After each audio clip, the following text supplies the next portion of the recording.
this thing on? All right. That got on my face.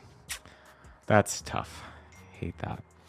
Somebody just said, do you think Pete Davidson is hot? I don't know. To my dear friends, family, and folks at home, hi, hello, and how are you? And welcome to D-Talk with David Day. I'm your host, David Day, and D-Talk is your safe space to explore your creativity, expand your critical thinking, and embrace your cringe. And today on the pod, we have a very special guest, my FURBY. So if you're not watching this video on YouTube, you are just listening, and you might be thinking, David, a FURBY?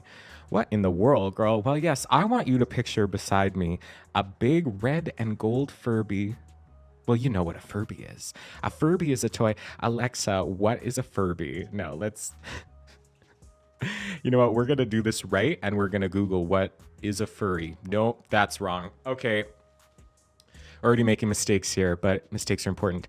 So a FURBY is an American electronic robotic toy that was originally released in 1998 by Tiger Electronics. It resembles a hamster or owl-like creature and went through a period of being a must-have toy following its holiday season launch until 2000. Over 40 million FURBYs were sold. That's a lot. And during the 3 years of its original production, with 1.8 million sold in 1998 and 14 million in 1999, its speaking capabilities were translated into 24 languages. So this was one of the first domestically aimed robots. Wow. So I saw a reel on Instagram, because I'm a 40-year-old woman. So I saw a reel on Instagram of this drag artist walking in a FURBY costume, not too dissimilar to this. And I put it on my story, and a friend immediately reached out to me, and they were like, I can help you make that. I'm like, what are you doing right now? And then we went and got supplies to make them all over our city and came back, and, you know, we went at it hammer and tongs. It took a really long time to make her. It did. She has like a wire cage built in here because you can wear it. She's wearable. And this is my FURBY's debut because her first performance is tomorrow. So I'm performing at Dickens Pub in Calgary, Alberta, Canada. I don't know where you're listening from. Do you know? I'm performing in a Halloween horror icon show, and the FURBY is quite a horror icon in their own right. There are so many stories of the FURBY being haunted and just some weird things going on with the FURBY. So you can imagine my surprise when I wake up in the morning, come out of my bedroom and see her face kind of staring back at me. It's a little ominous. It's great. Anyway, so the FURBY is here because she, seems right, is my first co-host. She's my first guest, because my FURBY is my first guest. So today on the podcast, we are going to talk about fear, as you've seen in the title. We got fear and FURBYs. Oh my girl. And I think fear is a really important thing to talk about, the things that we are afraid of, and sometimes even digging further beyond what you think you fear versus maybe what your brain is fearing without you actually being a part of that conversation. Because sometimes fear just gets on a loop and you're stuck in it and you can't really identify where it's coming from, but your life is still being ruled by that fear. And that can be a really boring, sad place to be. So I want to talk about fear today on the pod. It looks as if my FURBY has brought a book for us to talk about a little later. Oh, she's always so prepared. Love her. But before we get any further into today's podcast episode, I would like to give my FURBY a chance to introduce herself. So, Furbster, what do you have to say to the people at home? Oh, her mic must just be off or something. We'll figure that out later. Okay, so let's dive right in. We're not just talking about fear because it's an alliteration with FURBY, which I do love. I'm a huge fan of the FURBY. We're going to talk about fear today because I think it's been a really important part of my journey, is getting in touch with my fear and working through it, and still not through it. I think that's a never-ending process. But before we get any further into today's podcast, let's hear a word from our sponsor. And your sponsor is me, girl. So yeah, I'm out here doing all this other stuff, and I'm sponsoring myself. So if you can go ahead and help me and subscribe to the channel, if you can click like, if you can bookmark it, send it to your aunt who's never going to open it because she can't function Instagram properly, you know, just interact with that. You know, I'm out here doing all this other stuff. We got it. Or you know what, if you just like the content and you're listening and you just skip past things, because when people ask me to subscribe, I usually don't. But hey, you're here and you're listening, so I'm glad that you're here. So thank you either way. Today on the podcast, oh, I'm your host, David Day. Hi, that's me. And today on the podcast, we are talking about fear and Furbies. Oh my. I love it. She's a great first guest. I'm wondering if my ones that follow this are going to be a bit more vocal, but you know. So today we're talking about fear, and fear is a really important emotion to be able to identify in yourself and understand the ways that you react to fear. Because if you are stuck in a loop of only reacting things, if you are stuck in a loop of only reacting to things instead of acting upon things, fear can be a really big contributor to when you get stuck in those situations. So the Oxford Dictionary defines fear as an unpleasant emotion caused by the belief that someone or something is dangerous, likely to cause pain or a threat, or being afraid of someone or something as likely to be dangerous, painful, or threatening. So we all experience fear, and fear is a really important human emotion. A lot of the times, fear can be used to keep you safe, right? If you're scared of something, there's probably something behind that because your intuition is usually stronger than you think it is. So fear from an evolutionary perspective is very important. But sometimes fear gets kicked into overdrive, and then if you're stuck in that loop, it can even become somewhat of an addiction as well, which is hard to break out of. So, going in a little bit further, what is fear? So, fear is one of the 7 universal emotions experienced by everyone around the world. It has to do with harm, physical, psychological. This part here, real or imagined. You can imagine fear. And it's not like you're imagining it as like a fairy tale or something and you're able to separate yourself from it. A lot of the times we manufacture our own sources of fear to coincide with what we believe, right? We're projecting that fear so it goes along with our personal narrative. So while traditionally considered a negative emotion, fear actually serves an important role in keeping us safe as it mobilizes us to cope with potential danger. So hopefully, if you're listening to this right now, you don't have to harness your fear in order to keep yourself physically or psychologically safe. But I know a lot of people in this world do, and you listening to this right now might be in that position as well. So it happens to everybody. These loops of fear and these situations do not discriminate. Anybody can experience anything at any time. Oh, there's a big chart. Okay. So the family of fearful experiences can be distinguished into 3 factors. Okay, so we have the intensity, which is how severe is the harm that is threatened. Okay. Interesting, though, to think about this from the perspective of real or imagined, because it can be the real intensity or it can be the imagined intensity. I've been in situations where the severity of the threat is so low, but I take it in as so high, or it's the opposite, where the threat of violence is so severe, but I don't interpret it that way. And then you don't really recognize that until after the fact. It's really interesting as well. And then the timing, is the harm immediate or is it impending? Those are both really stressful. I think of like Nelson from The Simpsons being like, I'm going to beat you up tomorrow at 2 p.m. and you have like 20 hours until that time comes. So you can really psych yourself out if that fear is impending, but the immediacy of the harm isn't any better. And then coping. What, if any, actions can be taken to reduce or eliminate the threat? So I think that's where your power lays here, is with the coping skills that you have, and the ways in which you navigate the world that improve your experience. I love that sentence I just said. The ways in which you engage with the world that heighten your human experience, because you have so much power over your own personal narrative and what goes on in your head. And it sounds like some privileged thing to say. Like I'm literally just some person sitting in a microphone saying that to you. And I understand that. But you do have the control over what you think and how you react to those thoughts. And if you already are an irritable, frustrated person, the intensity of that perceived threat is almost always higher. I'm sure we have people like that in our lives, right? Where the threat is so low, but they're constantly burning at a really high level of fear. And that throws everything off. You're probably not sleeping right. You go into adrenal overdrive.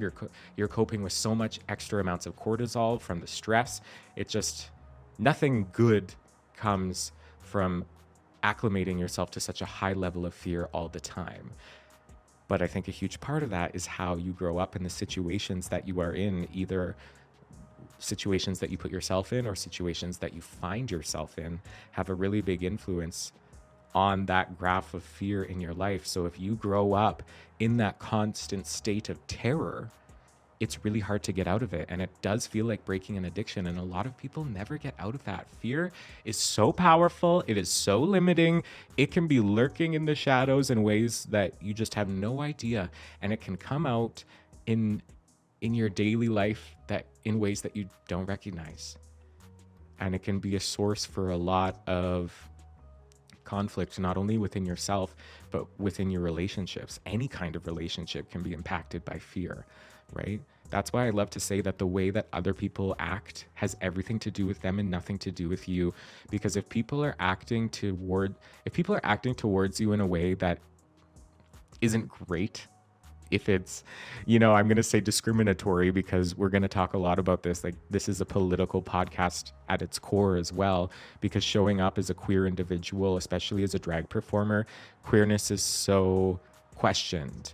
And this idea of queerness and professionality being mutually exclusive kind of goes together there. So there is a huge sense of terror that queer people do find themselves in just simply by existing. And I say that as a person who has an incredible amount of privilege. I'm at the top of the gatriarchy. I don't know if this is something that's good to say or not, but if you picture, like the patriarch, or not the gatriarchy, the gatriarch, the patriarch. Yeah, words. So if you picture the patriarch, at the top of that pyramid would be a straight cis white man, right? But if you have the gatriarch, yeah, like I'm white, I present as masculine to people that want to see me as masculine, right? I pass as masc presenting in situations that would be unsafe to me if I didn't pass as a masculine person. Does that make sense? Right? Like I can be queer as hell. Like I can have my nails painted and I can have a few little indicators, or I can have a few little bite-sized morsels of queerness together in the way that I present to the world. But somebody who's homophobic would look at those things and just attribute them to something else. It's almost not even a part of the equation of what is seen of me as a person. I'm still a straight white man to those people that only treat straight white men with respect and dignity, which for me is a really powerful place to be in, because I walk into a room and I have privilege. And that's not something that a lot of people have, especially within the queer community as well. So there is a lot of privilege that I have here. And if I have felt any sense of terror in the privilege that I have as a queer person, I know that everybody else in the community that has equal my privilege and everybody who has less is probably working under some extremely fearful conditions, which in the long term isn't healthy. So when we are able to cope with the threat, this lessens or removes the fear. Alternatively, when we are helpless to decrease the threat of harm, this intensifies the fear. So there's a slew of adjectives here. We have trepidation, which is low, and then nervousness. Anxiety is right there in the middle. And then we have dread, desperation, panic, horror, and terror. Fear can sometimes take place immediately following surprise and often oscillates with the experience of anger. Oh, anger, did you say, Furbster? Well, I think as it just so happens, my Furby has brought a book here that talks about fear. One of our favorite authors here, Dr. Daniel G. Amen, MD, an American neuropsychologist, I believe is his title. And one of our favorite books is Your Brain is Always Listening. And there's some beautiful notes in here about anger and how that relates to fear. So we're going to talk about that. But before we do, we're going to take a little break.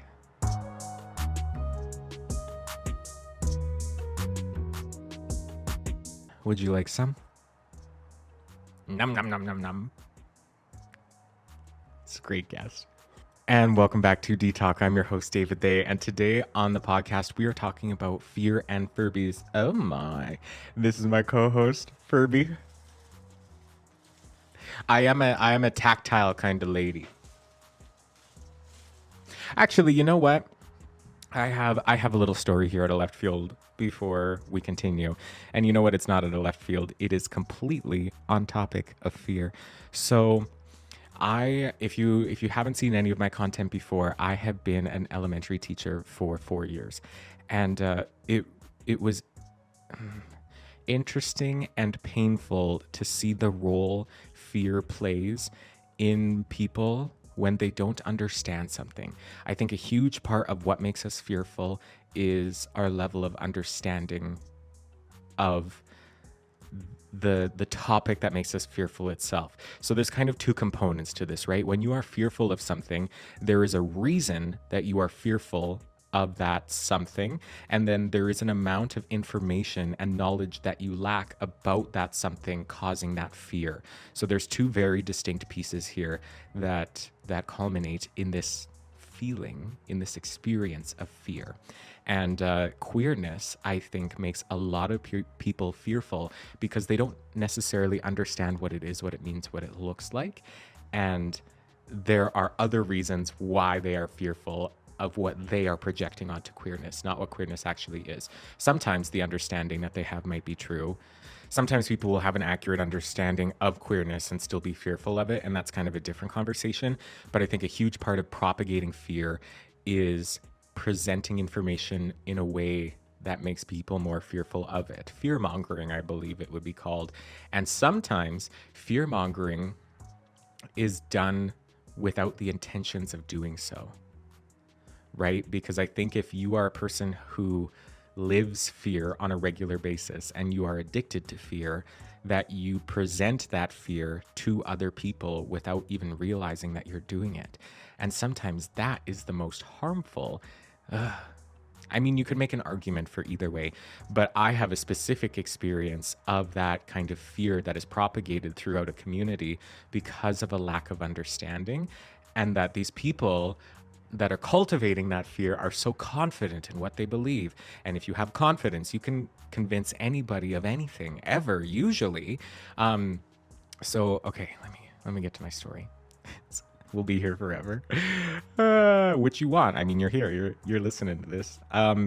So a big part of my experience as an elementary teacher throughout those 4 years, I taught in a really small town in rural Alberta, and queerness was feared by a lot of people. I remember my first experience of queerness in the classroom, and we were just having a conversation. It was social studies. It was a grade 4 classroom, and I forget what we were talking about.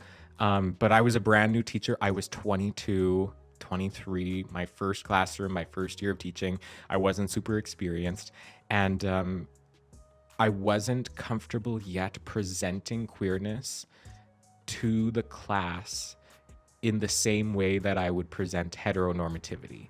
So while I don't think queerness needs to be taught in classrooms, I don't think queerness needs to be taught in classrooms, but I think queerness needs to be presented in the same way that heteronormativity is presented in classrooms. Because if you are a teacher, like if you are a feminine presenting teacher and you get married to a masculine presenting person, that is heteronormativity. And that is communicated to the students in a number of ways that maybe if you're not paying attention, you don't see. But as a queer person who doesn't fit within those norms, that is alarmingly obvious to me at all points throughout my day. And it was all the time. So even if you just think of like the difference between like Miss They and Mrs. They, right? Do we know that Mrs. is the possessive of Miss, right? Because Miss is spelled out M-I-S-S. So Miss They, M-I-S-S means I'm not married.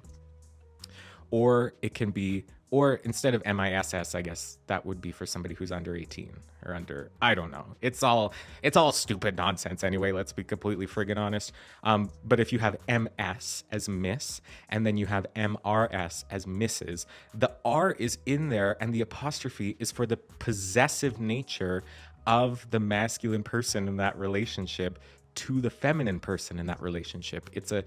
It's possessive, it's ownership, it's showing in the first moment of your name, in the first moment of your introduction with somebody, that you are possessed, not in that way, but that you are in a relationship, probably with somebody who presents the opposite gender expression of you, but there's no version of that for Mr., right?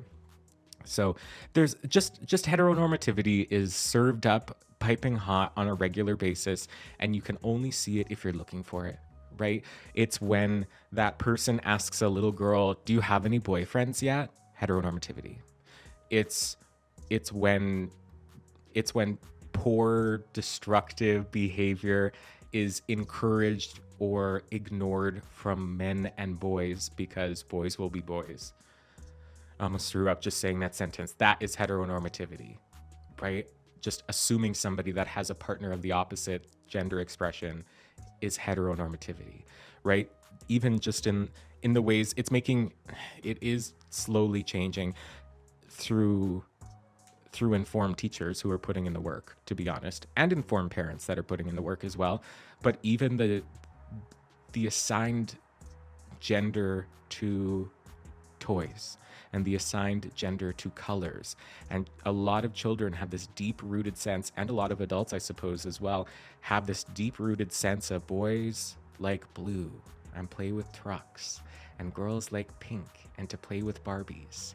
And it's just encouraged not only by the implicit use of language of the teachers and the adults and the students in a certain community, but it's also encouraged and reinforced through resources and books and toys, and just the way that things are designed are through that heteronormative lens as well. So these children are being subjected to heteronormativity at essentially every moment of their school experience.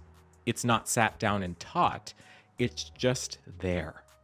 That's what I think queerness should also be in the classroom. It should be there. It does not to be, you don't need to murder she sat down and explain, here's what queerness is, here's what a gay person is.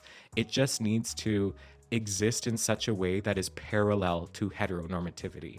It doesn't need to be better or more important. It needs to be equal. And that is not found in schools. So, well, in most schools. It's found in some classrooms because it's all up to the professional judgment of the teacher, which I love, but I also despise, because so much of the teaching profession depends on you being a good person. And what if you're not a good person? You can still get that job, you can still influence children, and it can be harmful not only to those children, but their families and the communities that you serve. There's a lot of professional judgment, which I think is really important, but it is also very dangerous. And if that professional judgment is not nurtured within a system that is informed on a broad sense of topics, it can all fall apart. And I was part of a community that was like that. And I was, from what I understand, the first queer person that this community had ever seen. It would seem. I felt alien to a lot of people. A part of that was a little bit of imposter syndrome because I was brand new and the youngest teacher in the school by a number of years and that. But my queerness was something I struggled with it in the beginning because I wanted a job. I was code switching the way that I would talk because I needed employment, which again illuminates an issue here that not everything is equal. Okay, so it's like October or November. We're pretty early into the year and we're in a social studies lesson.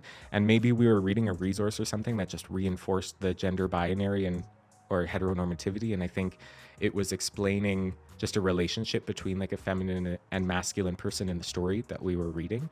And one of the girls just puts up her hand and goes, "But wait, boys can like be in love with boys though, right?" And I wasn't about to lie to these children, right? To these students. And it was a really big moment for me because, as it does in a lot of these communities, a hush fell over the class. Do you know how important or sensitive or interesting, or what's the word I'm looking for? Like, do you know how controversial something has to be to get 20 10-year-olds to silence immediately and be glued to somebody for their answer? Well, this was one of those moments. Everybody stopped talking and they're like, oh, what is he going to say? And I responded and I said, yeah, that's right. Girls can love girls too. It like literally is whatever. Yeah, and then we just moved on. And the girl who asked the question was like, oh, yeah, okay. And like, you could see that half of the room was like, yeah. And then the other half was just right terrified. And that is fear. That is what makes us fearful. They had instilled fear from their parents, and then they had fear because they didn't understand. And when you hear information that conflicts with your worldview, that can also make us fearful. And you have to be present through those steps of hearing something and listening and understanding and using your critical thinking to pass a judgment upon something that conflicts with your ideologies.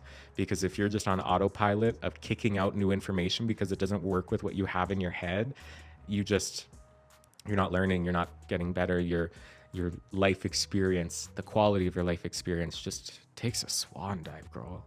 If you can't learn new information and incorporate new things into your schema, the little ladders of info in your brain, you have to be able to modify.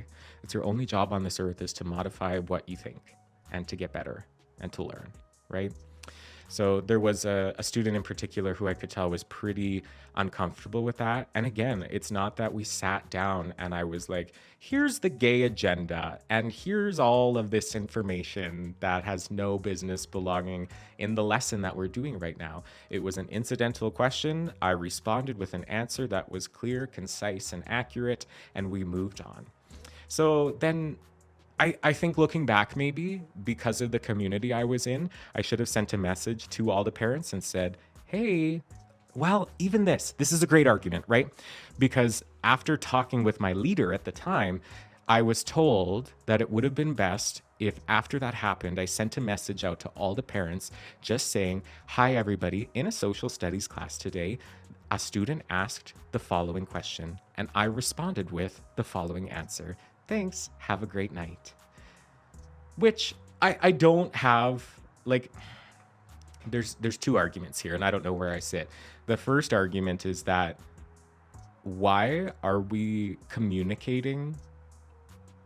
It's not necessarily what you're saying, it's the reason that you're saying it. It's saying, hi, we had an incidental reference today that queer people exist, and I just thought you should know because that's taboo.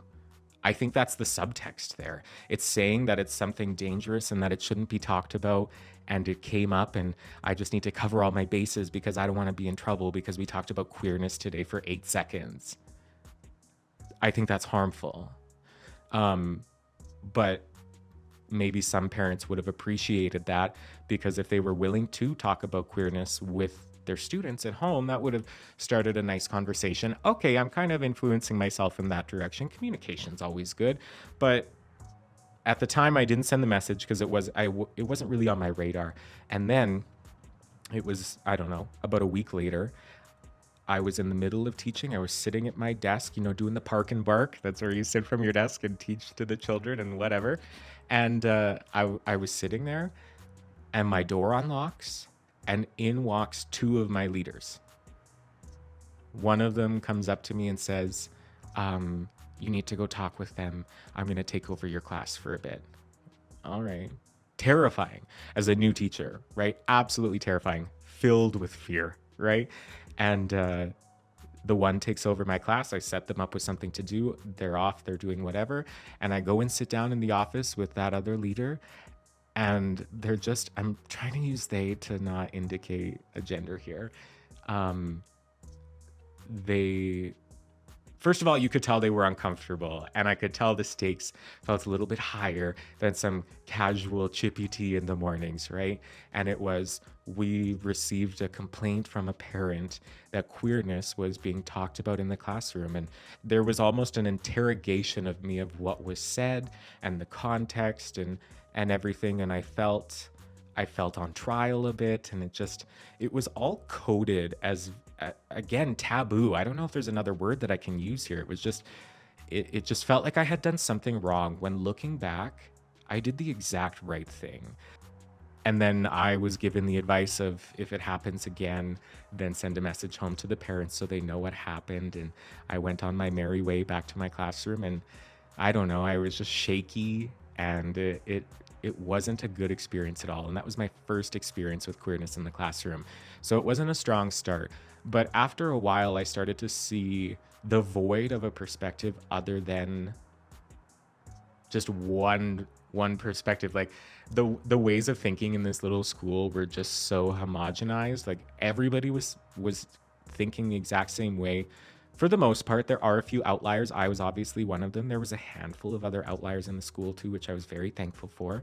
But again, they didn't have that information. They didn't have that knowledge. They didn't have that armor of language to talk about queerness in these ways that made it seem parallel to heteronormativity. And that is something that's hard to develop. And I've only developed that through being fearful in situations that did not require my fear. And I wasn't willing to do that anymore, because I could feel the weight on my person. I could feel that it was just pushing me farther in a direction that I didn't want to be in. So I developed these ways of talking and ways of presenting queerness that were very limited as well, because I did have a handful of other experiences of that same kind of thing. I would have, like, people that worked in that school. No, there's one example that it's really stuck in my head. There was somebody that worked in my school, and they would come and talk to me about their gay nephew who's struggling with a drug addiction and this and that, and all of the gay people that they know in their lives. And I was that person. It's so, now I'm like 2 stories deep, man, because people would come, because I was a queer person in a school, and for the majority of my time there, I was the only out queer person in that school. I had so many people come up to me to talk about queerness in kind of like a hushed way, right? I heard all the stories. I heard about their gay uncle, their gay nephew, their gay son, their gay cousin. Like, people would come to talk to me about queerness pretty regularly, but it was done in like a secretive way. I was used as a queer resource for people. And while I'm glad that I was there in order to serve that to that community, it's not really fair, first of all, to the queer person who's educating everybody, in the same way that it's not fair for the single person of any minority to educate an entire community of people on something that, number one, they're not really interested in listening to, and number two, it's just anyway, no. But there was this one in particular, and we had many conversations about queerness and how it's presented in the classroom, and it was from an academic, educational standpoint. And the way that this person was talking with me throughout these conversations, I was impressed, because I'm going to say it, like, the first thing that she said to me, she's like, David, I want to start by saying that I'm a Christian, and I feel really great about my faith, and I love God in this. And I'm sitting there like, yeah, girl, I can't wait to hear what you're about to follow this up with. As Dr. Phil says, I love God, it's Christians I can't stand. And you know what? I can get on board with some sense of God, I'm sure, right? But the Christians is something that I can't stand, usually. But we just had these great conversations. And then it was like a week later, I happened to see a post that was making its rounds on Millennial Mom Facebook. It's a very specific vibe. I'm sorry, if you're under 30 and you have Facebook, what are you doing? Anyway, it was a post with a blue background. That part doesn't matter. I just want to paint the picture for you. It was a blue background, and then there was like a black line drawing of a whole family, right? A heteronormative family. There was a man and a woman, and then a boy and a girl, and they're kind of all standing together. and there's an umbrella over top of them, and there's like a rainbow coming down from the top of the image, and it's getting deflected off the umbrella, keeping the heteronormative family away from the rainbow. And it said, I will teach my children what is right, or I will teach my children what is important. And like keeping that queerness out is the subtext there. By that person who was so kind to me in person and just sounded so educated and sounded so liberal, human, accepting. I don't know. It really blew my mind. And if I would have had more time in that school, I definitely would have talked to that person and went and had a discussion with them. But at the point that I was in, it made no difference for me at the time to just move on because I had too much else going on. But the ways in which fear cultivates the oppression of groups of people is just depressing. Anyway, so let's go in here to what makes us fearful. So the universal trigger for fear is the threat of harm. So this can be, ooh, that's a good sentence. Okay, it says, while there are certain things that trigger fear in most of us, we can learn to become afraid of nearly anything. It's true. It's surprising what you can train yourself to be fearful of. Hey, Ferb, can be anything.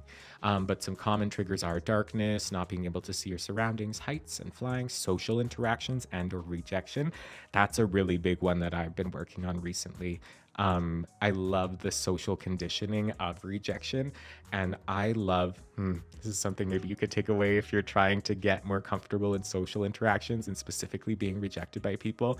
Because if you want to be accepted by any group of people, you're going to have to make your way through the groups that don't accept you, and you have to be okay with rejection if you want to have a good life. I don't know, maybe not have a good life. If you want to excel in anything, you have to be okay with rejection. So something that I love is asking people questions and like asking for things that they are so outlandish, they're so likely to say no. So it's like the Seinfeld episode where Elaine goes up to the table and says, "Hi, can I have a bite of your dinner?" I love that kind of stuff. I love doing stuff like that. The rejection therapy, because it takes so much confidence to walk over and ask somebody something that they should say no to. But I'm going to tell you, 90% of the time they say yes. And you have this cute little interaction and you move on. Because they're probably more fearful of you than you are of them in the food situation. I've only done that one a handful of times. You can be afraid of snakes and rodents, spiders, other animals, and of death and dying. So then it moves on to talk about the disorders or the mood disorders that fear can perpetuate. So persistent fear can sometimes be referred to as anxiety, which was about in the middle of that graph of adjectives. The inability to identify the trigger. Oh, okay, this is like what I was saying in the beginning, right? The inability to identify the trigger prevents us from being able to remove ourselves or the actual threat from the situation. Because yes, sometimes you can be fearful of a threat, but you don't know what the threat is. Oh, what a brutal place to be in, right? I've been there. Oh man, I used to live there. But even like not too many days ago, I'm sitting on the couch, I'm paralyzed by fear, and I don't know why. What is it? Take your pick. Pull out my notes, right?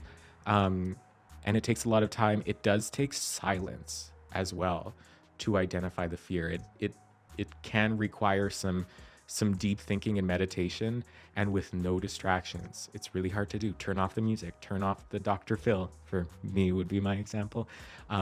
Sit in silence. That's one of the most beautiful things that you can do for yourself is if you're just emotionally not feeling it, these days happen. What I do for me is I'll sit down in complete silence and close my eyes, and I talk myself through the feelings, and I kind of vlog and talk out loud without recording it. And I talk myself through what I'm feeling. And usually once you can verbalize your thought patterns, you can start to unpack a little bit of that. And if you find what you're fearful of, you can talk yourself through that fear, but you can't talk yourself through something that you don't understand.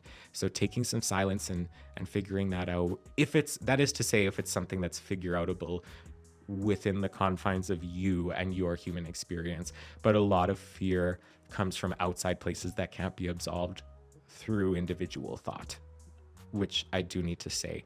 But a lot of this fear that we create for ourselves is completely in our own heads. So while anxiety is a common experience for most people, it is, everybody experiences some level of anxiety. It is important.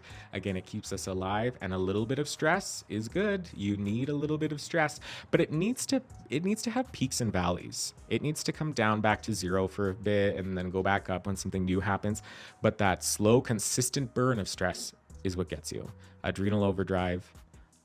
Oh my goodness. Sorry, Furbster. I forgot about your anger here. We're gonna go back for anger. We'll finish with anger here with Furby's book. Your brain is always listening. But we'll finish up here about recognizing fear. So, okay, what's the facial expression of fear? Your eyebrows raised and pulled together. Okay, up and out. Raised upper eyelids and tensed lower eyelids. Oh, it's a lot of eye work. My instinct is always to squint and like open my mouth in like an asymmetrical way, but that is not fear. That's something else. Jaw dropped open and lips stretched horizontally backwards. Okay. If you're listening to this and not watching, you just missed something pretty impressive.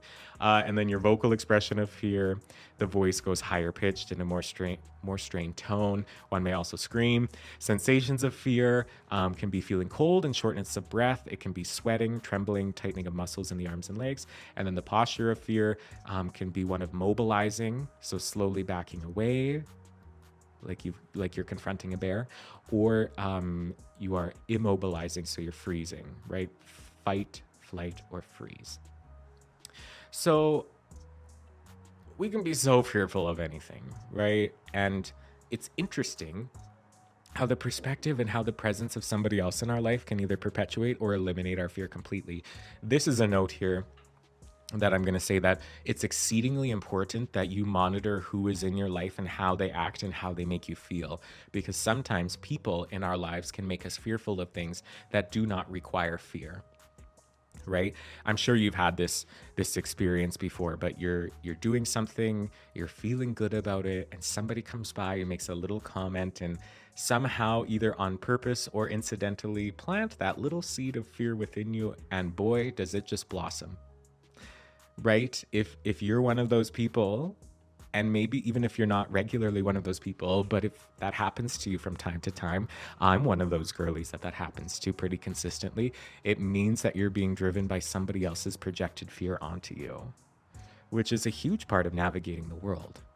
So it is a skill that needs to be honed, but sometimes, like, if you don't even know that skill is required to be happy, yikes. And that's why we're here. That's why you're listening to D-Talk with David Day. So we're going to let Furby here get a drink of water because, boy, she's been talking a lot. And we're going to finish up here together with the role that anger plays in fear. Because it's not quite on the opposite of the spectrum from each other, but they definitely are interconnected. And they're besties. Fear and anger, they're besties. They sure are. So we're going to talk about Furby's book that she brought when we come back. Let's take a break.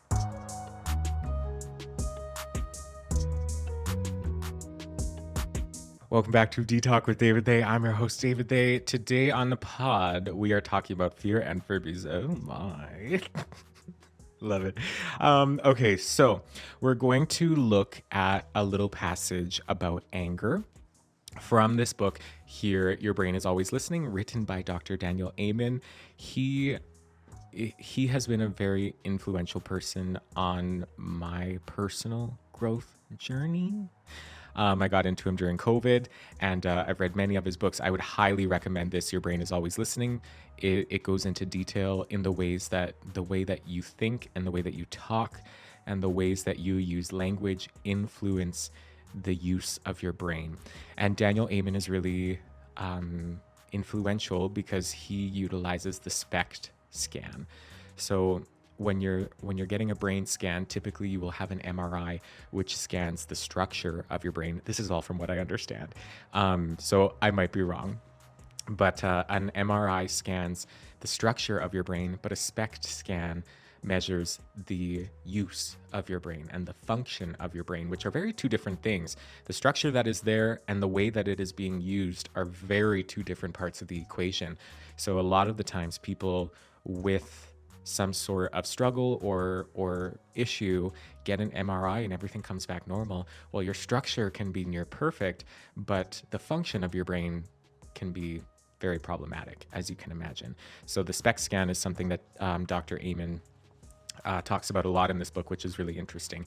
And he runs a whole thing. When I have enough money, I will fly to his to one of his clinics in the US and get a SPECT scan and have a meeting with him. I'm sure it costs like 10 grand, but it's definitely a fantasy of mine that will come true one day. So we're gonna look at the angry dragons. So he talks about dragons in this book quite a bit, and labels all of the different dragons that. Oh, okay, so it's all from the frame of tame the dragons from your past. So I fully believe that fear and anger often go hand in hand. I think that anger can create fear both in yourself and in people around you. And even just this first sentence of the origin of the angry dragon within you goes like this: you were hurt, shamed, bullied, abused, disappointed, or perceived that you were hurt, shamed, or disappointed by others.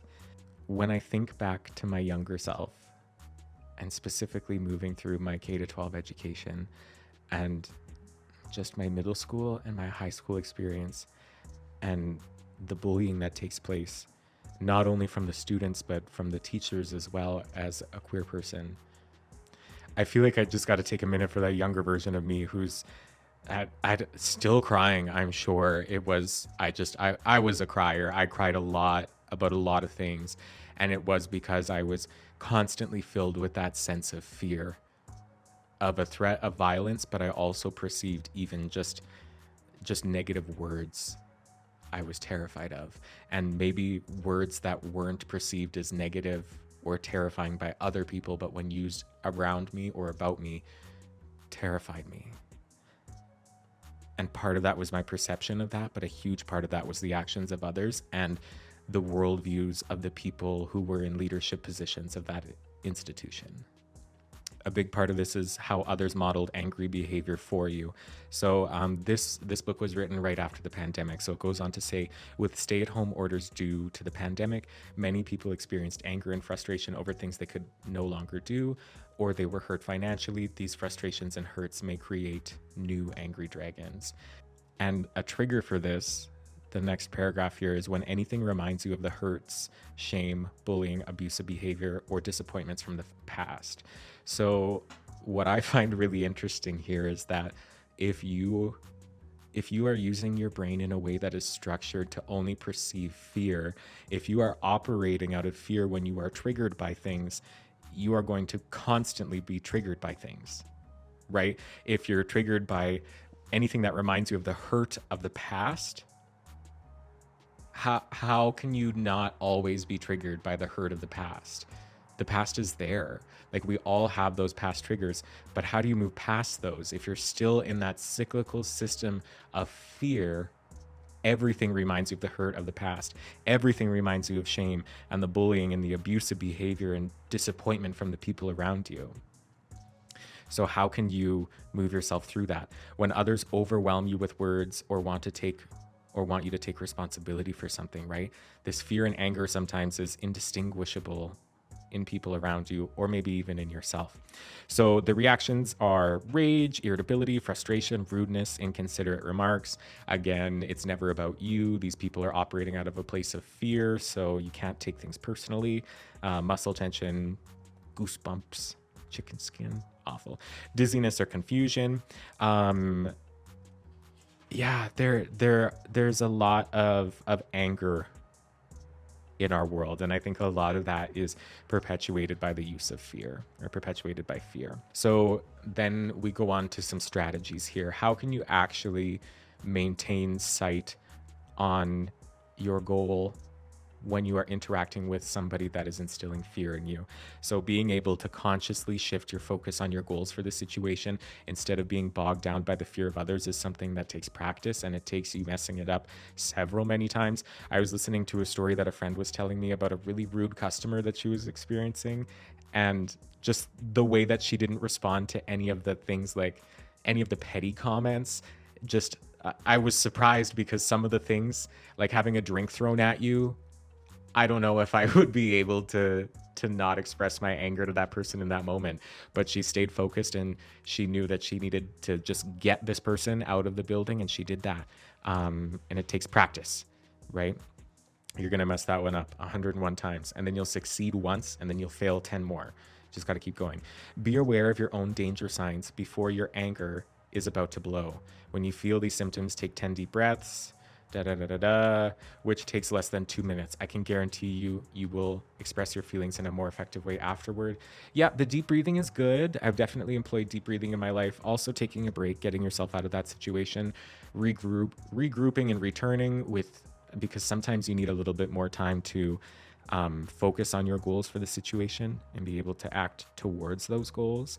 And for me, if my lid is flipped, I'm not able to access those rational emotions sometimes when I'm in that situation.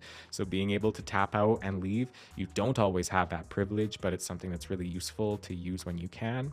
When I talk about my lid flipping, okay, this is something interesting. So if you're listening, I have one fist out and then I have one hand over top of my other fist. And this is your rational brain. This is not your evolution brain, your advanced brain, your human 2023 brain is nice here together. But when something instills fear or anger or a multitude of other emotions, if your senses are heightened, how am I going to explain this? If you are experiencing negative emotions, often your lid will flip, which means your rational brain comes up over this is your flight, fight, or freeze, or I like to call it your monkey brain. This is just your basic how to live, how to keep alive, how to just stay safe. That's that brain here. So if you are heightened and you need to take a break to go and put your lid down over your monkey brain. This sounds so silly, but my experience is explaining this to 10-year-olds. But right, so if you just have access to your monkey brain on how to eat, sleep, and stay alive, that is not a diverse, enjoyable part of the human experience. There's so much more beyond just keeping yourself alive. And if that's the only brain you have access to, you're not going to make rational decisions. You're not going to be able to stay focused on the goals of the situation or be able to deep breathe. No. A really interesting way or a really useful way to get your lid back on is to have a snack or eat, because supposedly you aren't actually able to consume any food or drink anything without having your lid back on, because if you're in a place of fear, having humanness about you is something that fear doesn't allow you to do, right? So eating is something that leaves you in a vulnerable position from an evolutionary perspective. So you can help get your lid back on by having a snack or having a drink. It also doesn't work to slam your lid back on. A lot of people in our lives try and slam their lids back on to like be able to access those good rational thoughts, and that doesn't really work. So take a time out if you can't appropriately communicate or control yourself. That happens to me all the time. Or it has happened to me a lot. If I'm in a situation and my emotions are heightened, I just kind of lose everything, right? You're not able to communicate effectively, and then that's it. But a challenge with that sometimes is when you're regrouping, so is that person. And they're able to go deeper into their ideologies that maybe you're conflicting with. So when you come back with more armor, they also come back with more armor.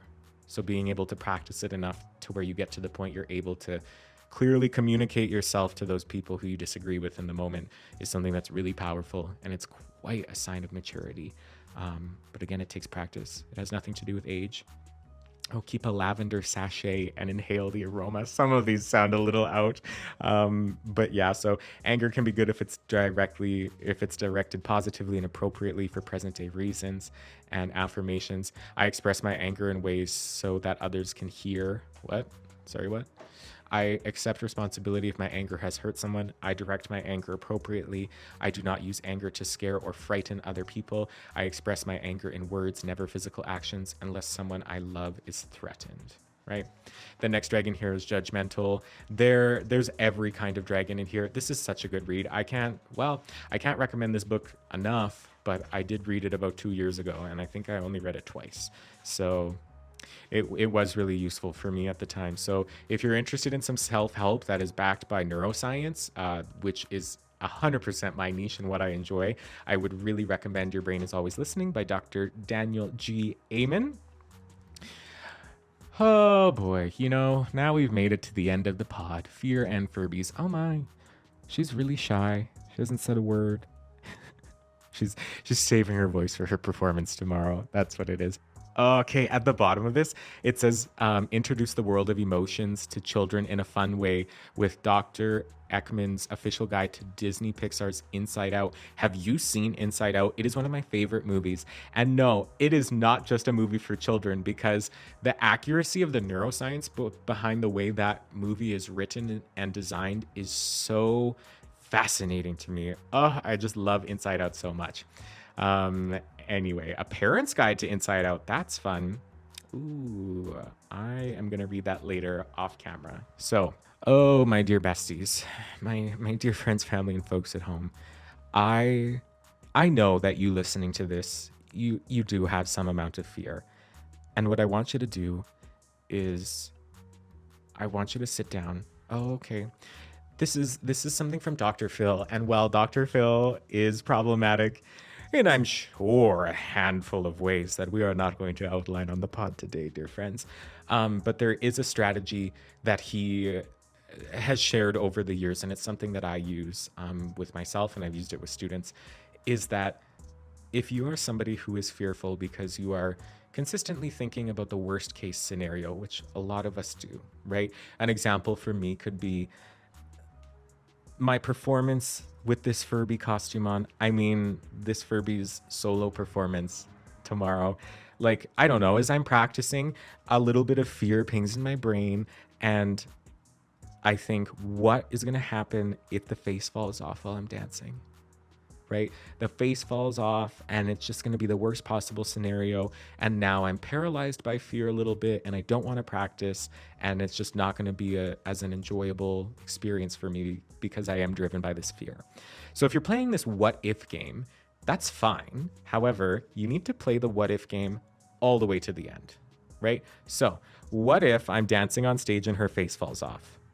Legitimately follow through and think what would happen next. Okay, so the face falls off. These are bowls that are just painted and glued on here. So it falls, a bowl flies off the base and lands in the audience, and I might not even notice it because it's very hard to see out of this thing. And I would keep dancing and finish my moment and finish my scene, and I feel like the audience would go crazy. Like, people in a club setting, if the Furby's face falls off, like, that's hilarious. They're going to be looking to me for what expression I'm showing to model, right? Like, if I take this Furby off and I'm like ashamed and angry, they're gonna feel that in the audience. But if I take that off and I'm laughing and then I like get the bowl back as like a tip and make a joke out of it as a little hat and keep doing my number and just have a great time. And like, what a funny story. I was dancing in a Furby costume and her face fell off. That video would probably do great on TikTok. Right? It's, you play that what if game all to the end, and if you can influence yourself into thinking, actually, that worst case scenario might be kind of slay, and seeing how it can work for you, right? Not setting yourself up for that disappointment. If it's something if it's something that pops into your head, it's probably worth thinking about. But where we get stuck is you just let something pop into your head, let it instill fear in you, and then you just move on without thinking about that fear and playing that what if game till the end. So that little open tab in your little brain stays open and is slowly feeding you a little bit of fear. You have to sit down and think it through and be able to X out of that tab, so it just keeps your brain in a state of regulation, so your lid doesn't flip, so you're able to be rational. So the next time something makes you uncomfortable, sit with it. Don't let that fear tab stay open in your brain where it just slowly eats away at your sanity. right? I know you're taking advice on how to stay sane from a person sitting right beside a Furby costume, which I think is the perfect way to end today's podcast. So, thank you so much for watching. If you're on YouTube, or listening if you're on Apple Podcasts or Spotify or wherever you are, thank you so much. Please engage with this content. Send me a DM, comment down below, click the subscribe, and you know, etc., etc. This has been the second episode, Fear and Furbies. Oh my. Of D-Talk. I'm your host, David Day, your safe space to explore your creativity, sharpen your critical thinking skills, and embracing your cringe. I will see you next week. Thanks for listening. Bye.